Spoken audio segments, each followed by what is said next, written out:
Let's go. Welcome to the Integrative Edge, your go-to podcast for fresh perspectives on holistic health and functional movement. Join us as we explore innovative ways to optimize your health naturally and sustainably. I'm Kelly Demers, founder of the Integrative Wellness Coalition and the owner of True North Performance. I'm Lindsay Seefeld, doctor of physical therapy and owner and operator of Uplifted Oncology Rehab. I'm Dr. Kimberly Klimek, licensed pharmacist and owner of Innate Healing and Performance. You can find the show on Spotify, Apple Podcasts, or wherever you get your podcasts. Subscribe so you never miss an episode. Welcome back to the Integrative Edge, your podcast where we explore innovative ways to optimize your health naturally and sustainably. I am your host, Kelly Demers, and as always, joined by my two amazing co-hosts, Dr. Lindsay Seefeld and Dr. Kim Klimek. Today's topic, do supplements actually work? What to take, what to skip, and where to purchase. So when we talk supplements, I mean, they are all over. You can walk into any store, you can scroll online, and you are going to be bombarded with supplements claiming to boost your health. But which ones actually work and which ones could be wasting your time and your money? We're going to cut through the confusion. So Kim, let's start with the fundamentals. How do you separate evidence-based supplementation from just straight up marketing hype? Yeah, I'm just like over here, like, I was like, this is such a hot topic because I was gonna say probably like at least like 90% of my clients, even when they walk into like working with me for a consult, like that's definitely one of their biggest questions is, what supplements should I be taking? I don't know if the ones that I'm taking are helping. Like, how much am I supposed to take? Like, when? And obviously, that's like my bread and butter. Definitely converting what I used to do as like a pharmacist working in conventional medicine, but I've kind of transferred that now to supplements. So it really is something that I take near and dear to my heart to make sure that people aren't really wasting their money and that they're getting like the most bang for the buck and they're getting like actual supplements that work, the right dosage. But I mean, when it comes down to it, effectiveness depends on quality. The formulation. So we'll talk a little bit about that, of course, because like you think about like liquids, tinctures, capsules, liposomal products. Obviously, it's about dose, the timing. The supplement can't work unless you take it at the right time. If it's supposed to be on an empty stomach or with food or like away from other things, or if it's like a binder, you can't take it within a certain amount of time. And then, of course, the effectiveness depends on your unique needs, I would say. And that's why like marketing is such a big big piece to talk about, right? I don't want to say like bad things, but they get you for sure because they make you believe that you need this supplement and that everybody needs this supplement and that it's going to cure all your problems. These are things we'll talk about of like what to look for to avoid in terms of like purchasing supplements, but as you just being mindful that like supplements are not magic. They're not going to do everything. They're not meant to replace a healthy lifestyle, personalized nutrition, and I would say even appropriate testing is what I tell people. Sometimes I look at it and I could have somebody come in and they have like 30 supplements and they don't like bat an eye. And then some person comes in and they have like 5 or 6 and they're like, I take so much. I'm sorry. I don't. I'm like, oh, then I kind of giggle a little. I'm like, yeah, you got no clue. You got no clue what you're taking. But it's just everybody's perspectives are different. And some people love supplements and some people hate it. Like they're like, oh, I can't find myself swallowing a pill or something like that. So for sure. And I think the word supplement is supplementary to a healthy lifestyle. So, Lindsay, a question for you. Do you ever observe physical effects, positive or adverse, from supplements from your oncology and lymphedema rehab? Yeah, so definitely as a physical therapist, we don't prescribe. Like legally, I can't prescribe any type of supplements or other things. But, there's definitely patients that come into me that are taking a boatload of supplements or, trying different things, and they ask me. And a lot of it's, I'll try to guide them, but obviously I send them to the professionals for more help. But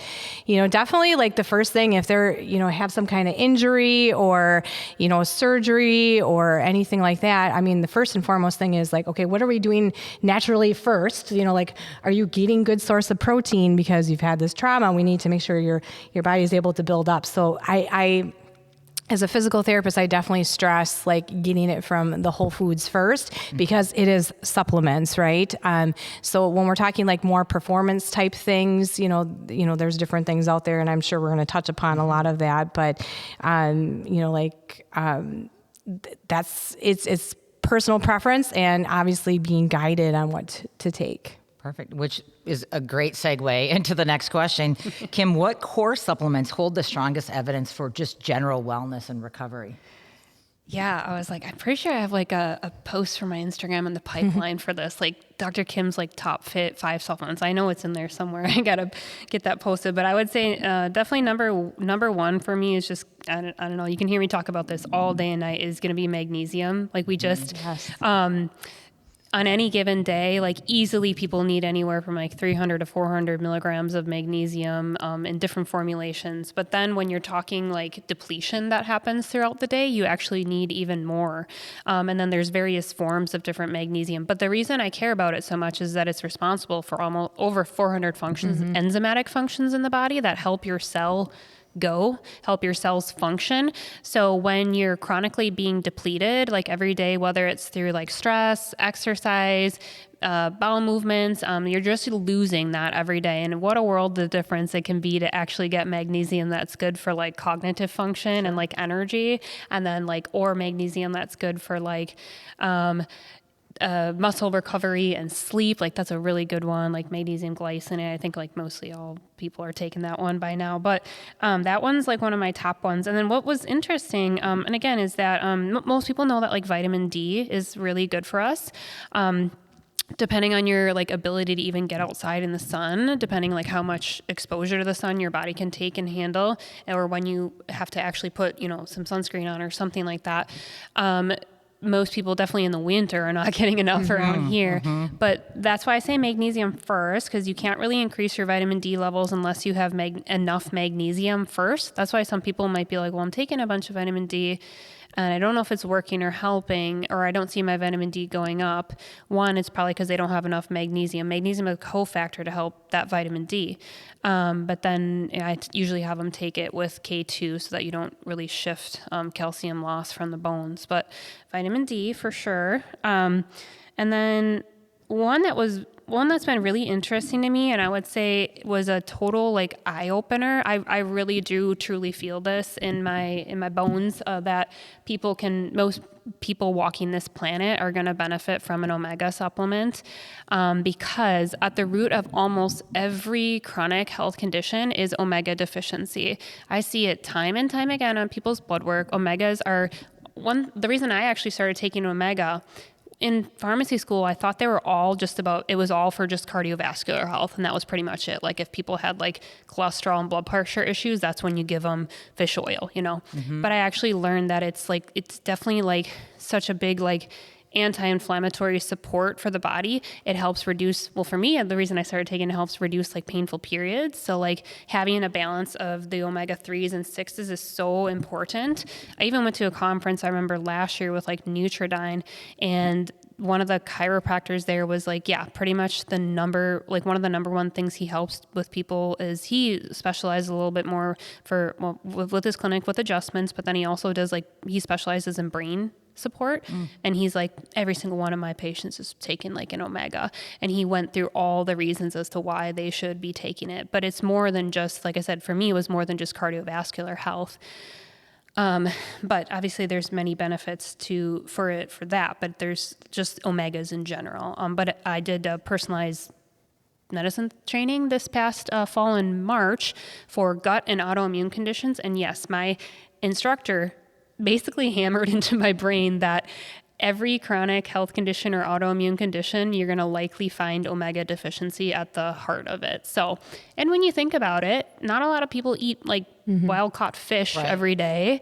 I'm like, okay, are you eating enough omega flaxseed to get that amount? Sure. You maybe even have a little bit, but every blood work panel, there's pretty much signs and indicators for me that there's omega deficiency. So that was a big one. So just a real quick build on a couple of things. So if you're new to the world of supplements and you say, well, I'm going to go to the pharmacy, and we'll talk about which pharmacies and all of that stuff, but like I'm going to get a magnesium supplement. And then I go to the magnesium section, and there's different kinds, and there's pills and liquid and liposomal, and there's different types of magnesium. If I'm looking for just general wellness, where is a good starting point in terms of which type of magnesium do I need? What's the dose? And then same with omegas. Is it I need an omega-3 and a 6, or are there certain doses is there as well? For sure. I think anybody is going to benefit from magnesium glycinate. You can just start there, even getting like 300 milligrams at bedtime and start there. That's going to be like a really well-rounded one, especially for people who have high blood pressure too. Like you can take a second dose in the morning when you wake up, getting around 600 milligrams, and that's going to be like a nice foundational place to start. But I would say working with trusted healthcare specialists, functional medicine providers, whoever that are actually knowledgeable about this, because that's another thing I think probably something that I didn't touch on in terms of effectiveness, but for me it's like maybe the formulation, like bioavailability of the product. That's what it comes down to. So like all the magnesiums, like I don't know, magnesium oxide, very poor bioavailability, and that's usually what the doctors tell you. Like just they say, okay, go get magnesium for your cramps or like restless legs, and then the people go to like your drugstore retail chain down the street, and they have terrible bioavailable forms that they're essentially just upselling. It's almost like placebo. And then you really are just throwing your money away. And then you say, well, I don't feel like this is helping or this is working. It's because it's the wrong formulation. You don't have enough dose. And then for the omegas, it's like, you want to have a nice, like as a functional medicine practitioner, I'm like around 1 gram between EPA, DHA combination is generally pretty well for people. Now, people who have other health conditions where I've seen like, genetic cardiovascular risk things, I'm going to have them actually taking like 2 grams per day. Sometimes I'll look at like if they have a genetic, like lipoprotein A is a genetic. It has nothing to do actually with diet or exercise. Literally, it has nothing to do with that. It's basically helping keep their cells clean and the mitochondria working and stuff like that. So you touched it's on unaffected by those things, I should say. For sure. You touched on something, and I'll go back when it's choosing supplement brands, but did you have more on your list? I think the last one that I was going to mention is people always kind of ask about like a multivitamin and stuff like that. That one's for me is like hit or miss. I prefer people to get something more like maybe like activated or methylated like B vitamin complex, or something like beef liver capsules because they're so nutrient dense.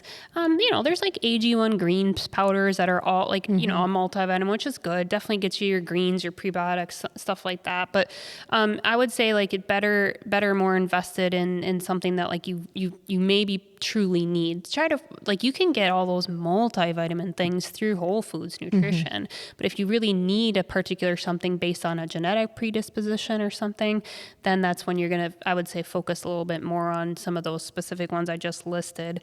And I do feel that most people walking the planet are probably going to benefit from like creatine and like some type of probiotic or prebiotic, depending on your particular needs. Last episode, we talked about the mold toxicity. I pretty much rotate a spore probiotic like every 3 months because in my trainings, I was told too that because of the exposure, that I pretty much would have to take that kind of for like the rest of my life. So I've benefited greatly from taking a spore probiotic. So I rotate that, and sometimes I'll take a couple days off, but I keep that. That's pretty much a maintenance thing for me now. The creatine. Yeah, I was gonna ask. I'm glad you hit on it. I was gonna ask about specifically creatine and collagen supplements.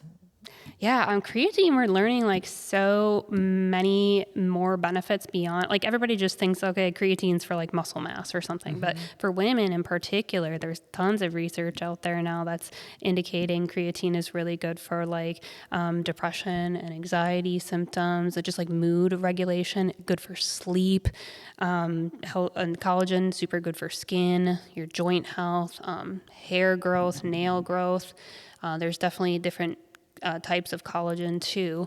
But most people, those are going to benefit from those two in particular. Do you have any more too that you've been seeing too from like the gym? Yeah. So not necessarily from the gym, but I'm fall victim to the marketing hype.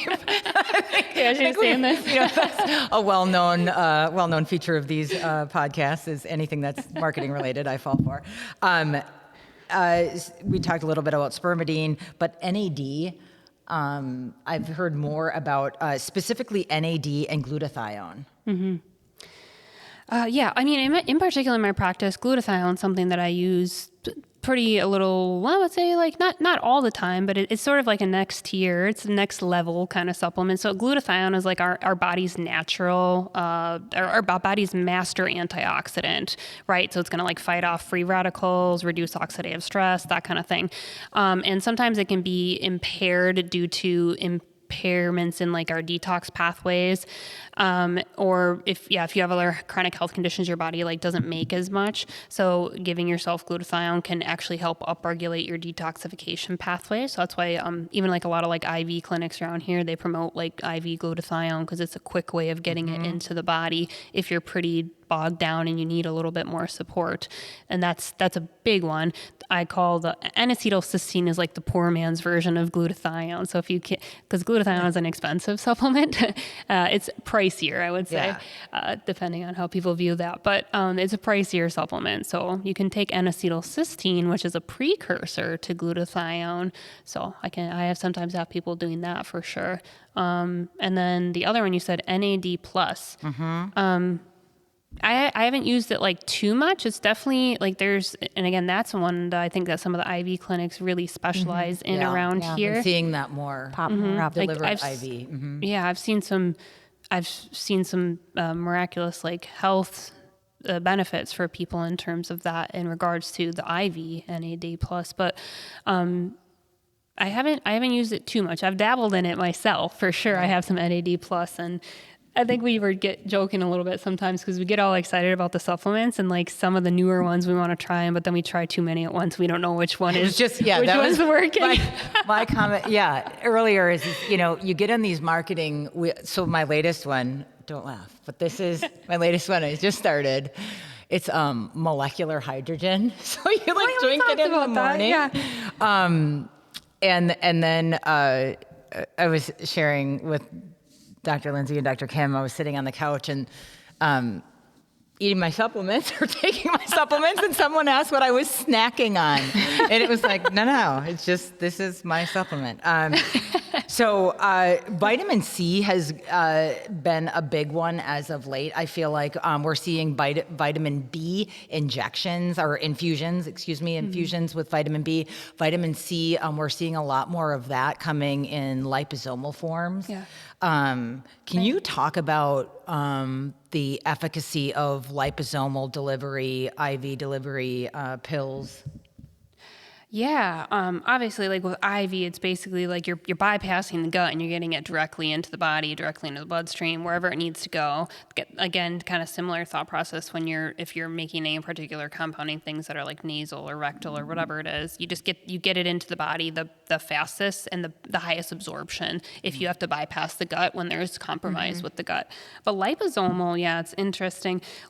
There's been a lot of promotion for liposomal products, so they're basically supplements built with like fat-like lipids because a lot of our cells have this lipid bilayer. So it's supposed to, the thought process is that it's helping that supplement get into the cell better with lipid delivery through the cell membrane.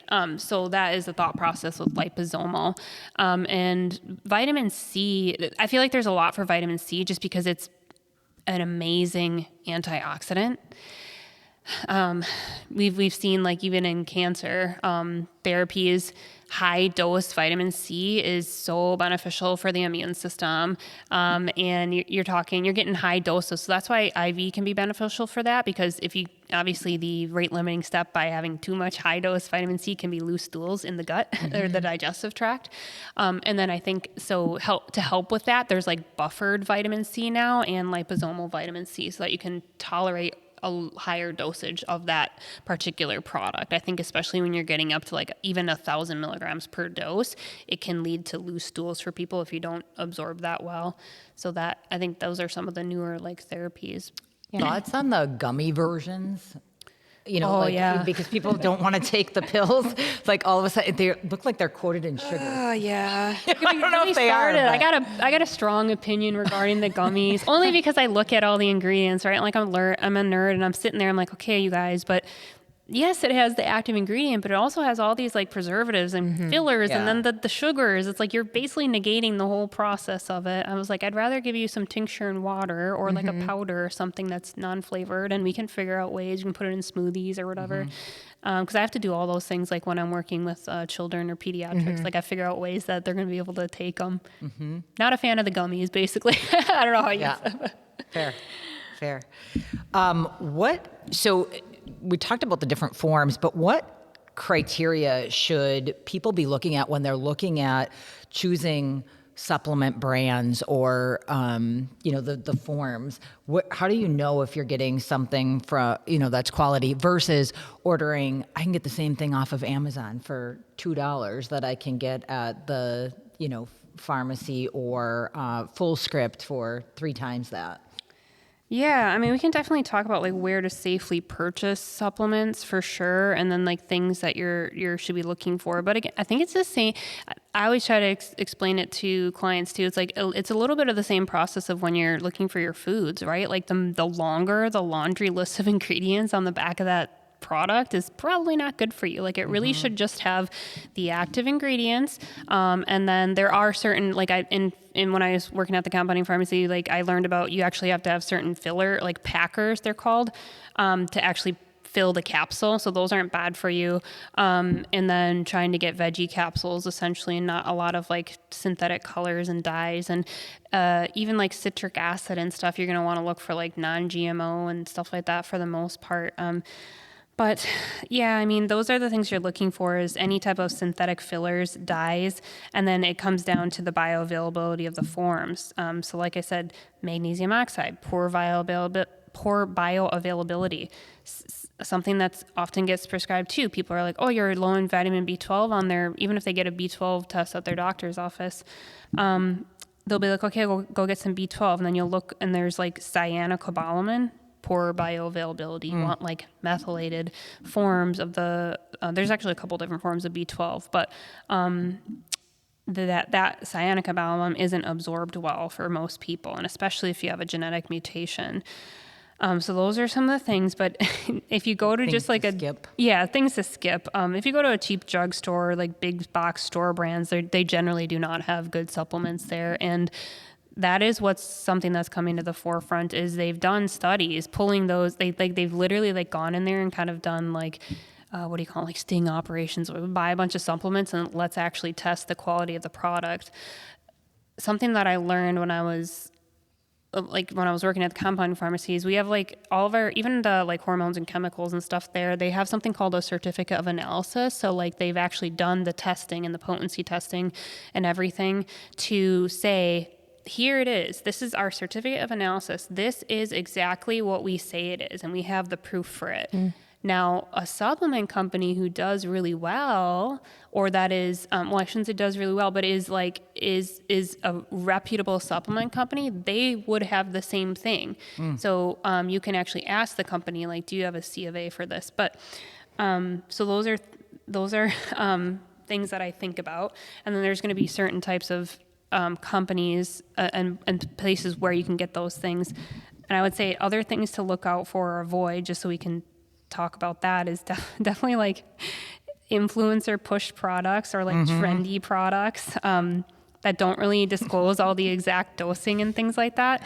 I mean, I'm just not a big fan of like, pyramid scheme type things. It's just like, okay, we have this fancy company and now we're going to teach all these little minions below us. And with no medical background. No medical background. And that's something that obviously like lights a little fire into my booty, because many of us like healthcare professionals, we spent years and, whatever, people are still going to do their own thing. I've kind of like let that go off the shoulder, but it is one of those things where I say, well, this is why you're not feeling well, is because you're very like influenced by the fact that this label says gut healing product. And then I look on the back of the product, because my clients who are working with me, they know, I say, okay, let me see the label. Like I'll pull it up on my computer or I'll look at it right there. And I'm like, oh yeah, this thing has like 2 billion CFUs. That's like specs in the spectrum of what we would need to use for your gut, like problems that I see on this paper. That's why it's not helping you. It's not even the right dosage of it.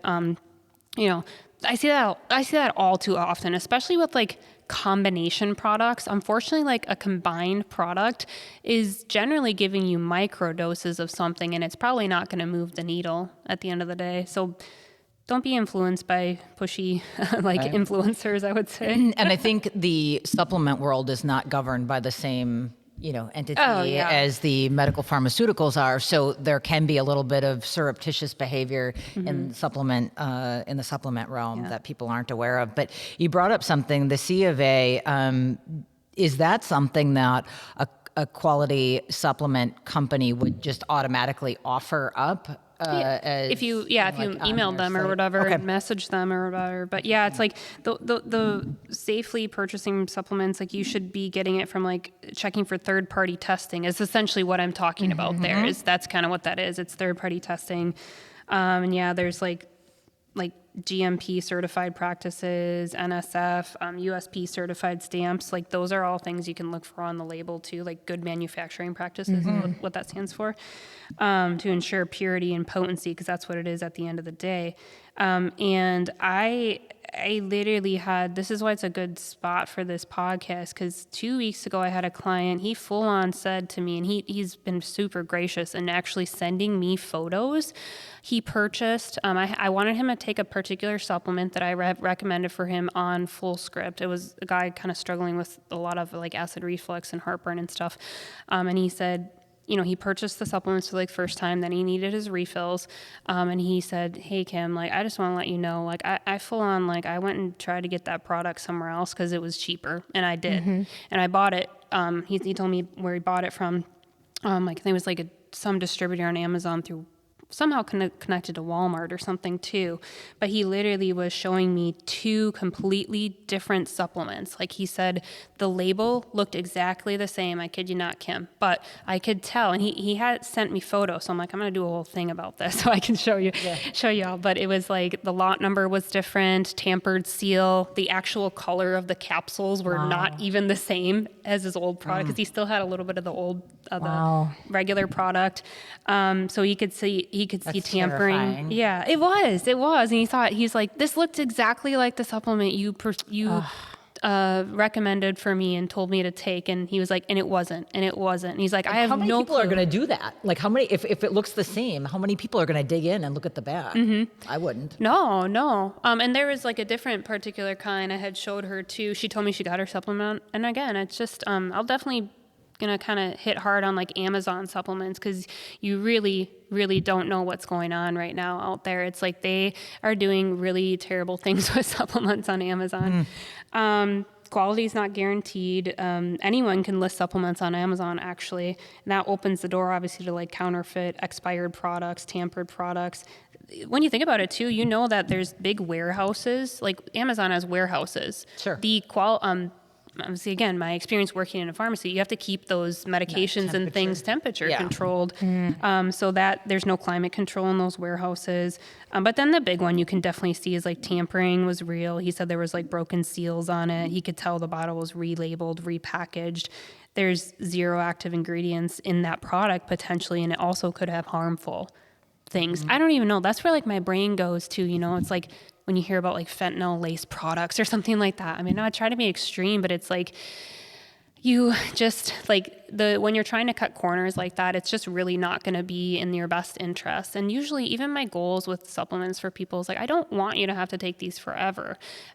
Stuff with, there's definitely, we talked about good maintenance supplements, which are good, but even gut protocol stuff, I want you to be doing this maybe for however the timeline that I need you to do it. And then we peel back and maybe we don't need those anymore because we fixed the problem. But for this time frame, I just really want these professional grade quality products. I explained to them that professional grade, it's the equivalent of having like a prescription medication, right? Like it should work that well, because prescription drugs, they generally do what they say they're going to do.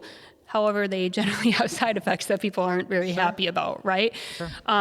There's not really a question as much as to that, but that's kind of how I view it in professional grade supplements. It's the equivalent of having that potency of what a prescription drug would do, minus all the potential side effects. Right. And that's the reason why I'm like, if your supplement didn't work, this could be the reason why. Well, and supplement manufacturers are for-profit businesses, right? They make it up on volume. You get a lot of marketing hype, a lot of advertising around some of these supplements. So finding a quality sourcer of supplements is going to be key. When we look at companies like FullScript, I order off of FullScript. And is it reasonable to say, hey, listen, anything you get off of FullScript is already vetted. You don't have to do a deep dive into those supplements, or is that still something that you might want to look into? Yeah, no, it is generally the thought process there for sure. The company has said like they are only going to allow certain companies on there because that's the integrity that they want to put out there. So yeah, I still, for me, I kind of do look at some of the companies on there, and there are certain brands that I still won't generally advise for people, and there are certain brands and companies that I know I trust way more, and that's the ones I'm going to utilize from FullScript. But in general, that would be the number one first place to start. And I was like, there's tons of functional medicine doctors. Anybody can get access to FullScript. You can be a part of my FullScript if you want to be a part of my FullScript. My clients get bigger discounts. So if you're not a client, you don't get as big as discount, but you can have access. Anybody can have access to them. You could go on any probably functional doctor's website and have access to FullScript. So you can have access to it. You don't have to rely on just purchasing your supplements from Amazon. You can get access to that wonderful catalog. But yeah, so like FullScript, and then some of the you can, for some of the practitioners now, or like wellness-based clinics, you can sign up with the actual company to be a direct distributor, which is the best policy at the end of the day too, is getting it directly from the company. So those are my biggest things, is like getting it directly from that particular company. If it's a trusted company, and that otherwise like places like FullScript. I think Wellevate is another one that's basically like FullScript too, that I was learning about through my functional trainings. You know what's crazy is we don't investigate the efficacy of some of these supplements, and when you buy online, like the validation process of going to like, and I'm totally making a leap here, but like you go to the Real to buy a purse and you want something, the authentication process for buying that they will give you all of the background, yet you can buy a supplement that you're going to ingest and there's nothing on it, and people are okay with it because there's this marketing hype behind it, and so people will buy it and take it into their systems without a second thought because an influencer or some marketing hype around it. It's bananas to me, but it does happen. I just totally remember, I totally fell victim. Before I knew anything about functional medicine and all that stuff, I would just buy supplements off Amazon just because I was reading it and I was like, oh, this sounds like it could help me. But it was literally that thing. I did not feel any better. I did not feel better. And that's something that I ask my clients. Do you feel better when you're taking these supplements? Do you feel a difference? Because you should. And that is going to help you know that the quality is there and that it's a good professional grade supplement at the end of the day, generally, for sure. And I feel that in myself. I know we've talked about, Kelly and I, definitely big supplement fans. I got my little supplement planner, and I 100%, there's just some supplements I'm not going anywhere without them. I got my magnesium and my trace mineral drops and my electrolytes, and I need those every day. Yeah. One of the things that I learned personally is that you don't start 10 of them at the same time, because I feel great, but I don't know which one is doing the thing. So now I'm saddled with all of them until, every once in a while I'll drop one off and see how I feel. But can we talk to the marketing on the label that says this is all natural? Oh, products that claim to be cure all or seem to be too good to be true. Stop right there. Literally, there's no supplement. And I tell people this, there's no supplement that's literally just going to fix all your problems by just doing that one single supplement. It's a nice, it's all your efforts of your lifestyle changes, your nutrition, your consistency. And again, more targeted therapies if you have particular things going on, that's going to help you. But the ones that are so, there's fat burning supplements, detox teas, that are listed all the time, I think. And, even like colostrum, that's been a big one. Yeah, I see that's like a big one. I see that ad everywhere, and people are like, oh, I got this and I don't know if it's helping me or not. Like literally they come in and I say, okay, like I actually have your gut test here. And like, if you have like high IgA marker, you don't really necessarily need that. Your system's on like overdrive right now. If you have a really low IgA, I would say, yeah, you kind of need that, but it's probably not doing much for you now because your immune system's kind of good here. But I mean, yeah, those kind of like cure-all ones. Yeah. I have one that popped up in my feed, Irish sea moss, the other day. And I was like, probably because I bought everything else. They're like, well, try this one. Are there any supplements that are harmful long-term, even if they're considered, natural or healthy at the beginning? Yeah, I mean, supplements that can be harmful long term. Yeah, I mean, definitely like overdosing on vitamin D can be a thing for sure. Like, don't be taking like 10,000 IU's like every day. Right. If you need a loading dose like that for like 2 weeks or so, maybe. But then, and you're gonna cut back maybe to like every 3 days or something like that. But that can be one. I feel like if you're constantly like chronically detoxing or something, like your body needs a break. You don't need to be like doing that like every day, all day kind of thing. I definitely do like liver flushes and cleanses, and I'll pick and choose. I kind of do some of that stuff like quarterly, just to keep my body good, and like a parasite cleanse. But I'm trying to think like more. Well, I think too, like medication wise, you always want to check with your doctor too, because some supplements will have an interaction too with, chemotherapy, for example. I know some patients that, are on chemotherapy that have to be really strict on what they can take for supplements. So I think it's always important to check with your pharmacist or your doctor. That's a great point. Make sure they are aware of what you're taking. Yeah. I mean, you should definitely be taking stuff that's like dosage and time restricted and like directed towards you versus like just randomly taking a ton of high dose of something for sure. That's not really going to be a policy. Yeah, and I think policy. At one point, creatine was on that list. Like long-term creatine use was considered that it would damage the liver.